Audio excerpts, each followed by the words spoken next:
One particularly troublesome transaction that governments got involved in a lot more in the 2000s, something that the private sector had been dabbling in for a long time, is derivative instruments.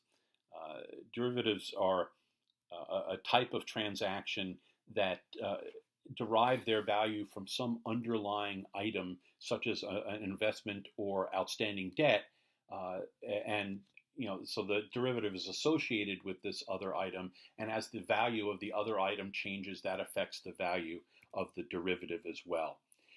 Some governments are entering into derivatives as a hedge against risk. That's ostensibly the most important reason for doing them. That you've got some investment or other transaction, and you attach a derivative to it in order to limit the potential for loss if it doesn't pan out the way that you expect it to.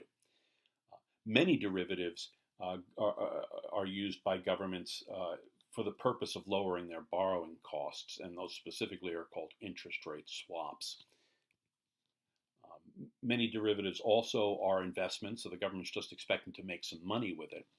And then lastly, uh, some derivatives that they're called derivatives, but the way the transaction is set up, the government gets a chunk of cash up front, and essentially what that transaction is a borrowing. That the terms of the derivative include what are referred to as off-market prices, meaning they're paying an interest rate, to the counterparty that's higher than what they normally would pay for that kind of derivative, and that extra amount that they're paying is essentially repaying the cash that they got up front.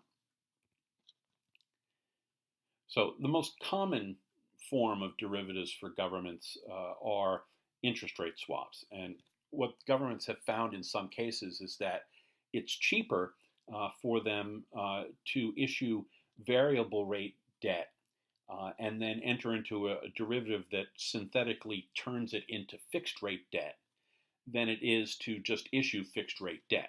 So in this particular example, you can see that just regular fixed rate bonds have a 3.5% interest rate, but if the government issues variable rate bonds at current market values, current interest rates, and enters into an interest rate swap, in particular what's called a pay fixed, receive variable interest rate swap at 3%, well, it's saving 50 basis points, which could mean a lot of money for a government. Visually, how this works out is the state or local government has issued debt to and which is purchased its variable rate debt, meaning as market values change, the interest rate can go up and down, and so the amount that the government has to pay in debt service can go up and down. So these bondholders have purchased that debt, and the government at the same time enters into a variable to fixed swap. So in that swap with the counterparty, the government agrees to make a fixed payment of 3%, and the swap counterparty uh, agrees to make a payment, a variable payment back to the government that essentially, mirrors the amount that the government is required to pay to the owners of its bonds. So, this amount, this fixed payment amount, at the time of the transaction is probably noticeably higher than whatever this variable rate is. So you might say, well, why is the government willing to pay more? Let's say it's like 2.7%, the variable rate. Why would they be willing to pay a counterparty in a derivative transaction 3% when they only have to pay 2.7? And the reason is that the government might be concerned that interest rates will go up. And by agreeing to this transaction, this derivative with the swap counterparty, no matter how high interest rates go up on that debt, the government's never going to have to pay more than 3%. It'll make this 3% payment. The swap counterparty will make a payment based upon the interest rate in the bonds, which is the amount that the government pays here. Now, if it goes down, the government won't get the benefit of those lower interest rates because it's still paying 3%. But it's basically it's hedging its risk. It's willing to forego participating in the savings from the interest rate going down if it feels, if it knows that it's assured that it's never going to have to pay more than 3% or whatever the amount is in the derivative transaction. Derivative instruments are reported in the financial statements at their fair value, and changes in that fair value from year to year are reported in investment income, except if the derivative instrument is an effective hedge. If it is an effective hedge, and I'll talk about how you determine that in a moment, then instead of the changes in fair value of the derivative being reported in investment income, they're reported as a deferred inflow or a deferred outflow of resources. It's a deferred inflow if the derivative is in an asset position, meaning it has a positive fair value for the government. If it's in a liability position, meaning the fair value has gone down and it's negative, then it's reported as a deferred outflow of resources. The way fair values generally work for derivatives is the derivative starts with no fair value, and if it reaches its intended maturity, it ends with no fair value. So even though the fair value may be going up and down during the lifetime during which that derivative is in existence, none of that change in fair value is ever expected to be realized if the derivative concludes the way it was intended to conclude. So rather than recognizing those increases and decreases in fair value as a part of investment income, they are deferred and then eventually end up wiping themselves out. So in order to qualify for that hedge accounting, where you're reporting it as a deferral, the change in fair value, rather than as investment income, two things have to happen. One is the derivative instrument has to be associated with something that is considered to be hedgeable, and I'll tell you a little bit more about that in a second. But most importantly, the derivative instrument has to be shown to be effective in providing changes in cash flows or fair value that substantially offset the changes in cash flow or fair value of the hedgeable item. So the derivative instrument is hedging, say, debt, and if the cost of that, if the fair value of that debt goes up, then the derivative instrument should be offsetting that so it stays in a stable position. Or if the cash flows are lessened on an investment, the derivative instrument should be providing cash flow to compensate for that, or very nearly the same amount of cash flow, because it isn't completely offset, it's substantially offset the change in cash flow or fair value.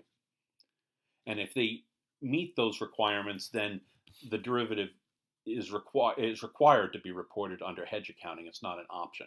If they meet these requirements, they report it under hedge accounting. Otherwise, they report it like they would report any investment, reporting the change in fair value each year in investment income. Hedgeable items can include a single asset or liability, or groups of similar assets and liabilities where a single derivative is attached to them.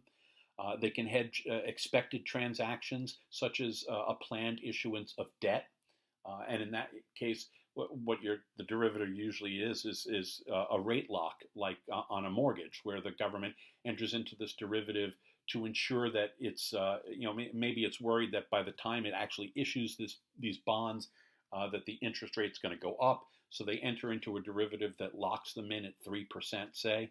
And then even if the rates go up to 3.25 or 3.5, the government has this derivative that guarantees them that they're going to only pay 3%. Now, one thing that's required here is that the occurrence of this expected transaction should be probable. So almost guaranteed that it's going to happen. And then some derivatives may be hedging specific risks of a financial instrument, such as they may be built to specifically deal with interest rate risk, but not protect the government against other forms of risk.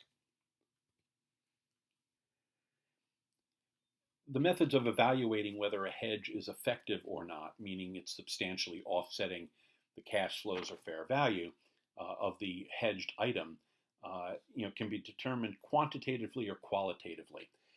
There's one qualitative method in the standards, which are GASB Statement 53, and it's referred to as the consistent critical terms method. And what this means is that if you look at the critical terms of the derivative and the item that the derivative is hedging, and if those critical terms, meaning the ones that essentially dictate how fair value or cash flows change over time, such as the interest rate, if those critical terms for the derivative and the hedged item are, you know, basically consistent with one another, preferably identical, then it can be assumed that the derivative is going to be effective because their fair values of the cash flows are varying based on the exact same terms.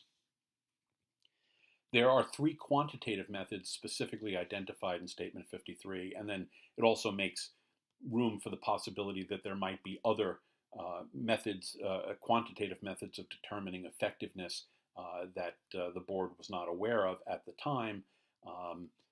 I'm not going to go into any detail about how the synthetic instrument method or linear regression or dollar offset work. That's just well beyond the requirements of this course.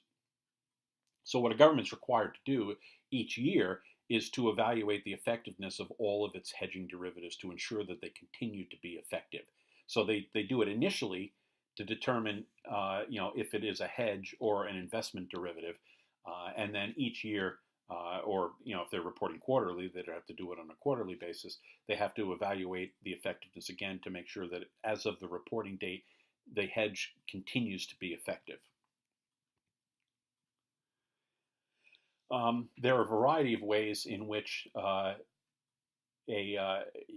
government will terminate the reporting of a derivative as a hedge, and therefore any accumulated deferred inflow or deferred outflow related to that derivative would, in that period in which it terminates, all run through the investment income, and then every year thereafter, its changes in fair value would be reported in investment income, and it would be considered an investment derivative from that point forward.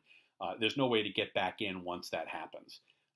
You can start in hedge accounting, and then the hedge may terminate, and then essentially you get reported like an investment from that point forward. You can't become effective again once you've become ineffective. So if the hedging derivative instrument is no longer effective, so they use one of these four methods that are specifically identified or another quantitative method, and they find it no longer substantially offsets the cash flows or fair value, so at that point they cease reporting it with hedge accounting and they start reporting it like an investment and running its change in fair value through the income statement.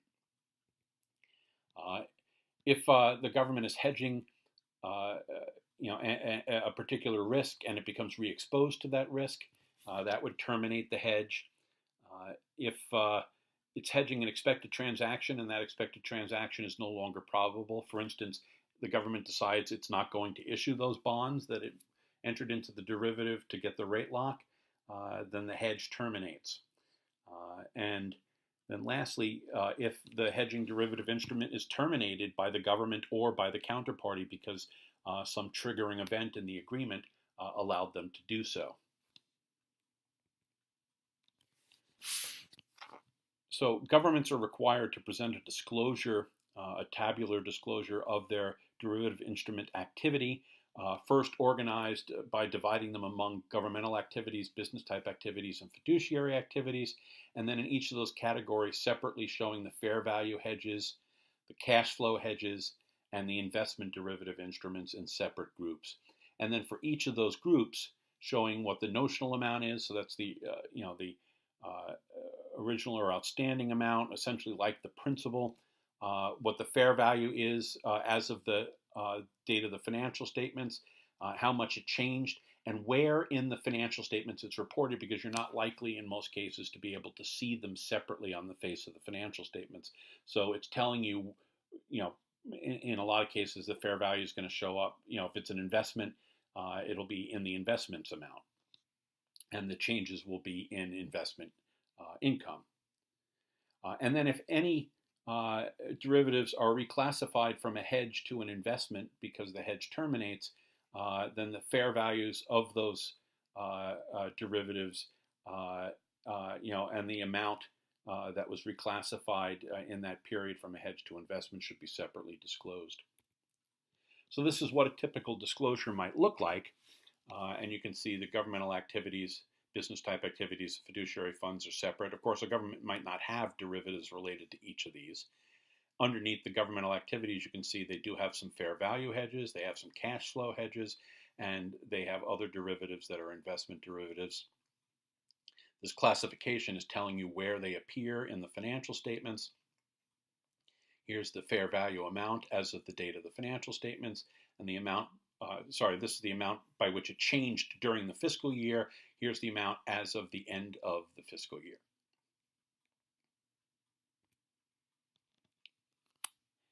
In addition, for derivatives that are hedging derivatives, governments should present additional information about them, identifying what the significant terms are of the agreements, any risks that they are exposed to, disclosures that are similar in some ways to the investment risk disclosures. So credit risk, interest rate risk, basis risk has to do with, if the basis of the rates of the derivative are different from those of the underlying hedged item. For instance, if one is on LIBOR and the other one is on the SIFMA index, then there's a potential risk that those will move at different rates, and that difference in the change will adversely affect the derivative instrument's value. Termination risk, so the risk that the hedge may be terminated.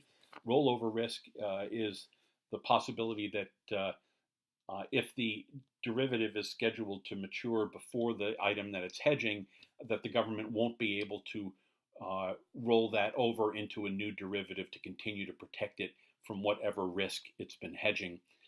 Market access, is the possibility the government might not be able to enter into a derivative instrument if it needs to. And then foreign currency risk is if the derivative or the underlying instrument is denominated in a foreign currency, changes in exchange rates could affect the value or cash flows of the hedging derivative.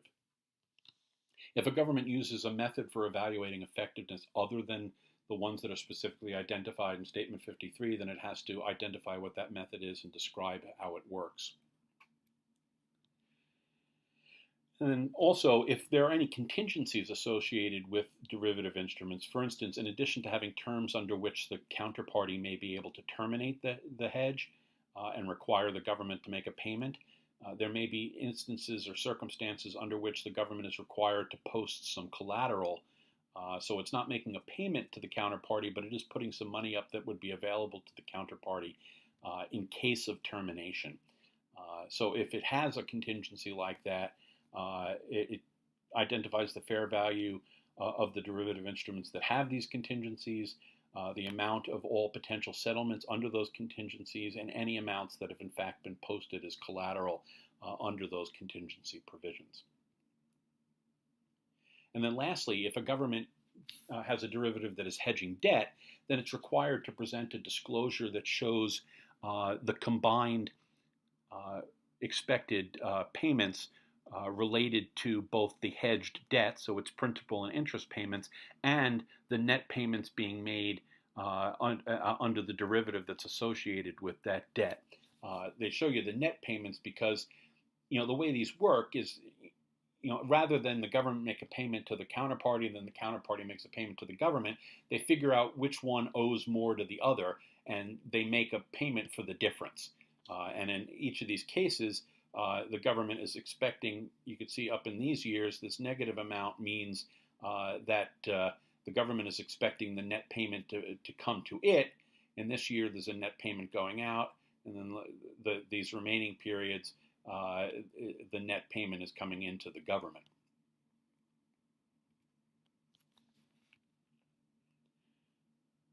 So, why all these extensive disclosures related to risk? Well, for one thing, if the derivatives are investments, then you have these same concerns that you would have with any investment, or the possibility that you would lose the value of the investment or the income stream that the investment's intended to provide.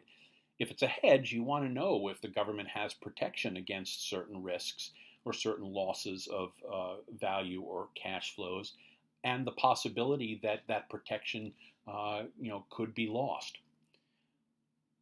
And Lastly, and perhaps most importantly, is that this is an entirely different financial transaction in addition to whatever the derivative is associated with, and it in and of itself exposes the government to other risks. So even though a government might enter into a derivative to protect it against particular risks, the derivative itself may expose the government to other risks like basis risk, credit risk, termination risk, and so on.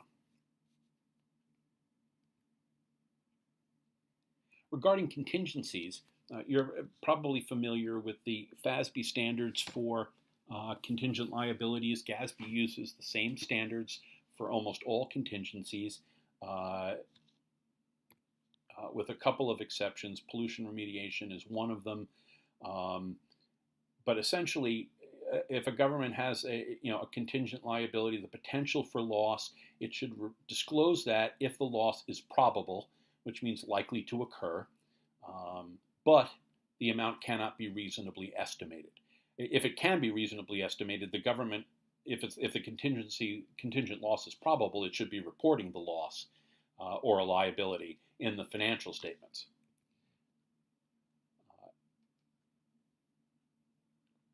If the loss amount can be reasonably estimated, but it's only reasonably possible that it might happen, which is somewhere between likely to occur and the chance of it occurring remote, then that needs to be disclosed as well.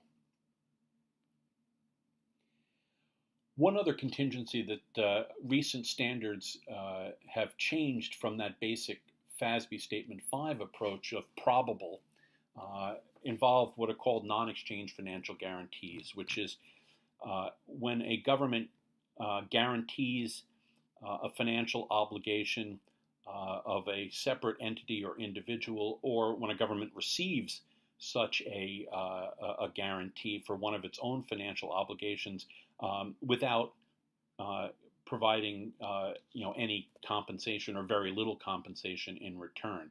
So it's kind of like bond insurance, but the government's not paying for it.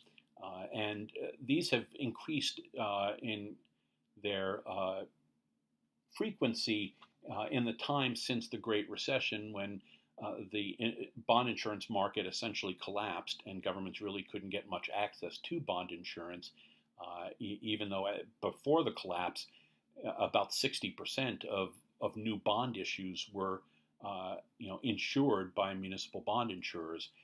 So a lot of state governments have stepped in to provide a similar guarantee for the debts and other financial obligations of their political subdivisions, their cities and counties and towns and school districts and so on. And those governments are not paying the state government for that. And then there are other instances, like housing loans, student loans that are made by state and local governmental entities, where some guarantee may be provided to the borrower if the borrower has difficulty making payments on the loan. So in any non-exchange financial guarantee transaction, there are three entities involved. There's the holder of the obligation. So this, if we're talking about bonds, the bondholder, whoever bought the bonds from the issuer of the bonds, the government that is benefiting from this, from its financial obligation being guaranteed, and then the guarantor. That's the entity that is extending the guarantee. So let's say, the state government has said, for all of our local governments, if they issue debt, we'll guarantee that debt. Then the guarantor is the state, the issuer is the city, and the holder is the owner of the city's bonds that it has issued. So the holder's in the best position here because there's a guarantee that they're going to get paid, even if the issuer of the bonds runs into financial difficulty and doesn't have the money to make its debt service payments. The guarantor is going to step in and make those payments. But in terms of looking at state and local governments, you want to know about this if a government is a guarantor, because this might be a liability that the guarantor has to take on. It's a contingency. And if a government is, has had some of its financial obligations guaranteed by another government or some other entity, that's a a valuable thing to know. I mean, that two governments that both have the same amount of outstanding bonds, but one of the governments, its bonds are guaranteed by the state, and the other one they're not. The one with the guaranteed bonds, all other things being equal, would be in a better financial place. I said that the rules for these transactions and these types of contingencies are different from the general rules for contingencies. So rather than the guarantor recognizing a liability and expense when it's probable that the issuer won't make payments, it actually, in this case, the guarantor has to recognize a liability and expense when it is more likely than not that the guarantor is going to have to make a payment on behalf of the issuer. And so that's a much lower threshold. It's anything more than 50% is more likely than not. There is no specific percentage for probable, but I think most people think it's probably 90% or more. So clearly this is a much lower threshold for recognizing a liability, and much greater chance if a government is a guarantor that it might have to recognize a liability related to those guarantees. Now the government, the issuer that has the guaranteed obligation, if it gets into trouble, it can't make these payments, and the guarantor has to step in and make a payment for them. If it's required to repay the guarantor, then it has to reclassify that part that was paid by the guarantor from whatever the obligation was, say outstanding bonds, to a liability to the guarantor. It would become a payable. But the remaining part of the guaranteed obligation, the remaining outstanding value of those bonds, for instance, it would continue to report as its own. The fact that the guarantor had to step in and make a payment for it doesn't change who's responsible, who's legally obligated for that, for those bonds. And until it is legally released as the obligor, for those liabilities, the issuer will continue to report those liabilities as well. So you may have an instance where the issuer still has these bonds on its financial statements, but the guarantor is now also recognizing a liability associated with them, not the whole amount probably, but what the present value of whatever payments it thinks it is more likely than not to have to pay at some future date. So if a government is a guarantor, it is required to describe the non-exchange financial guarantee or guarantees that it provides and the total amount of all guarantees extended that are still outstanding as the end of the fiscal year.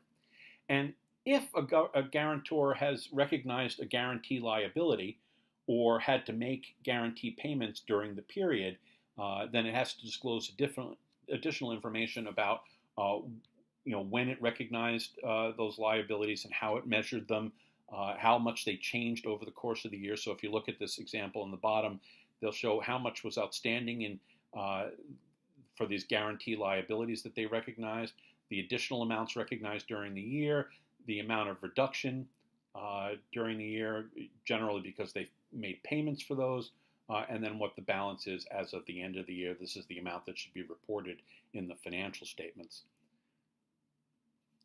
The cumulative amounts of guarantee payments that have been made on guarantees that are still outstanding. So not just what it paid this year, but what it's paid over the lifetime of those obligations and those guarantees, as long as the guaranteed obligations are still outstanding. And then if it expects to recover any, for instance, if the issuers are required to repay the guarantor, then how much it expects to recover. For a government that is an issuer of a guaranteed disclosure, for the amounts that are guaranteed as of the end of the fiscal year, the name of the entity that is providing the guarantee, how much the guarantee is, how long it's going to last. And then if the guarantor has made any payments on behalf of the issuer, how much it has paid, the cumulative amount paid over time on those outstanding obligations, and describing any circumstances under which it has to repay the guarantor and how much it has to repay. And then the last section here, I want to talk about two other risks. in the document sharing area is a report by Woods Bowman and Roland Kalia, one of the first reports they did using these two risk ratios among a variety of other ratios they were using to evaluate the financial health of governments in Illinois. One of them is called the risk exposure ratio, and this is essentially a measurement of how much a government would have to raise whatever its principal own source revenue is if the other revenues that are subject to external forces, meaning those revenues that it doesn't have very much control over, unexpectedly decline during the year. And the other ratio is called the tax leverage ratio, and that measures how much a government would have to raise its principal own source revenue if expenses unexpectedly increased.